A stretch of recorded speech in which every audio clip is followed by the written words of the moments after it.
Marami talaga ang nagpapakalat nito para sirain si Alden Richards.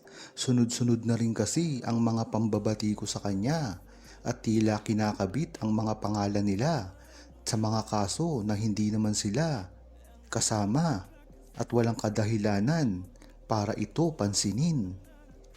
Ngunit marami na rin ang naniniwala dito dahil nga naman hindi nagsasalita si Alden Richards. Ngayon, nagsanib puwersa ang buong Aldab Nation para pasinungalingan ang mga balitang ito. Wag na wag dapat maniniwala sa mga ganitong balita dahil kung mag-iisip ka ay kilala mo si Alden Richards, ang estado niya sa GMA Network at sa industriya ng pag-aartista. Ika nga ng iba, si Alden Richards ay untouchable na pagdating sa mga ganitong bagay. Kaya wag basta-basta paniniwalaan ang mga fake news na lumalabas. Ang mga malisyosong mga balitang ito ay dapat hindi sinusuportahan.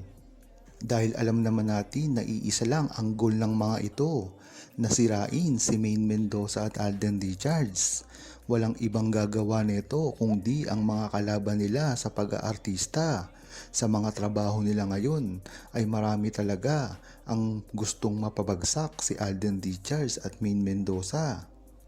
At lahat na lang ay gagawin nila kahit pa ito gumawa ng mga fake news at mga malisyosong balita patungkol kay Alden Richards at Maine Mendoza.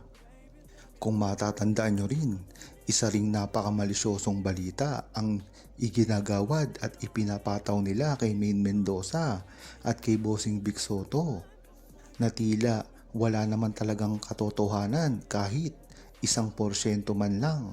Ito ay nang magkaanak daw si Bossing Vic Soto kay Maine Mendoza. Kaya kung pagtatagpi-tagpiin mo ang mga puzzle na ito ay makikita mo talaga na nagkakatahi-tahi na ang mga pangyayari. Paninira kay Alden Richards, paninira kay Maine Mendoza at pagdadawit kay Bossing Vic Soto. Talagang dito pa lang makikita mo na kung sino ang salarin ng mga paninira. Doon ka lang talaga mapapaisip, mamimili ka lang talaga kung sino at malinaw na malinaw kung kininong fandom ang mga naninira kay Maine Mendoza, Bossing Vic Soto, Alden Richards at sa iba pa na mga malalapit sa kanila. Kaya kitang-kita mo na dito pa lamang na ang paninira sa kanila ay konektado talaga at wag dapat paniwalaan ito dahil alam natin na ito ay paninira lamang kay Maine Mendoza at Alden Richards. Halatang halata naman kay Maine Mendoza at Alden Richards na ang pagsasama nila ay tila nakatago sa mata ng publiko. Bagamat alam na ito ng buong Aldab Nation, ay dapat nagpapakita pa rin si Maine Mendoza at Alden Richards, lalo na ngayon na talagang ang demanding ng kanilang mga karir at gustong-gusto nilang makita ito ng buong Pilipinas, ang muli nga nilang pagsasama sa telebisyon man o sa movie, na kahit ano dyan ay gusto rin ng buong Aldab Nation. Mas maganda nga lang kung ito ay movie dahil ito ay matagal na mangyayari. Dahil kung ito ay sa TV show ay mahihirapan silang gawin ito. Dahil ang produksyon ni Alden Richards ay limitado lamang sa mga pelikula. At alam naman natin ang management nila ay iiba na, pati ang kanilang mga network. Kaya mahihirapan na sila gumawa ng TV show na talaga namang ikinalulungkot ng buong Aldab Nation. Ngunit ang maganda dito ay unti-unti nang nakikita si Maine Mendoza at Alden Richards sa publiko at nagsisimula na rin ang gana ng buong publiko at lalong-lalo na ang mga true-blooded Aldab Nation na talaga namang dati pa lang ay nag-aantay na sa kanilang muling pagsasama. Yan naman kasi talaga ang tunay na dahilan ng buong true-blooded Aldab Nation. Hanggat hindi ngayon, sa mga susunod na araw pa itong mangyari.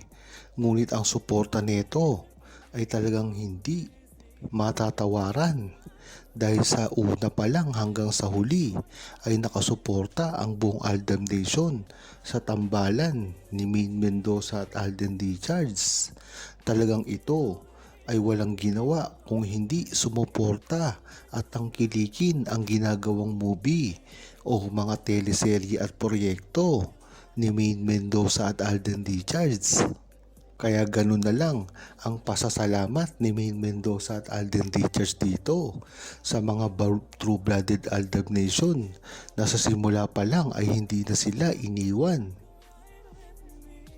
Ang pagpapatunay nga ng pagmamahalan ni Maine Mendoza at Alden Richards ay hindi lamang normal dahil napakahirap nila itong ginawa. Kung matatandaan nyo ay parang dumaan pa sa butas ng karayom para lamang ma-accept ng taong bayan ang kanilang relasyon. Bagamat hindi na ito namin ang tahasan ni Maine Mendoza at Alden Richards sa publiko, ngunit nagpapakita dito ang kanilang mga interview na si Alden ay talagang hindi marunong magtago ng feelings, kaya nalalaman at nababatid ng media at lalong-lalo na ng publiko at ng buong Aldab Nation na totoo nga ang relasyon niya kay Maine Mendoza. Dahil nga sa mga pagkadulas nito sa kaniyang interview. Biruin mo ba naman na ginawa niyang interview kay Boy Abunda?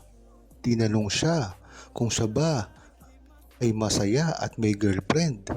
Ang sinabi niya, masaya ang love life ko. Sa una ay hindi mo malalaman ibig sabihin ni Alden Richards. Ngunit kung iisipin mo ito ng maigi, ay wala naman siyang nakasama prior dun sa interview na yun, kung hindi si Maine Mendoza lamang. Kaya dyan mo talaga malalaman na talagang si Boy Dulas ay hindi kayang magtago ng nararamdaman niya pagdating kay Maine Mendoza. At syempre ganun din si Maine Mendoza. Kahit ano pang sabihin ay talagang na naman natin ang nangyari sa simula pa lamang. Ang mga ikinikilos ni Maine Mendoza noong Kaliserya time pa ay talagang makikita mo na talaga pagmamahalan at genuine na feelings niya patungo kay Alden Richards.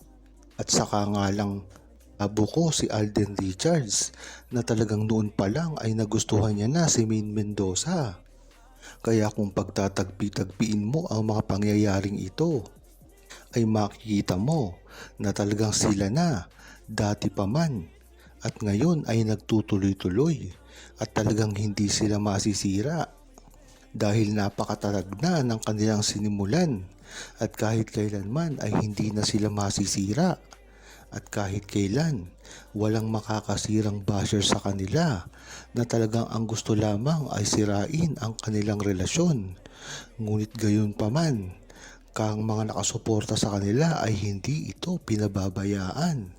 Bagkus, lalong tumibay pa ang suporta pagdating kay Maine Mendoza at Alden Richards.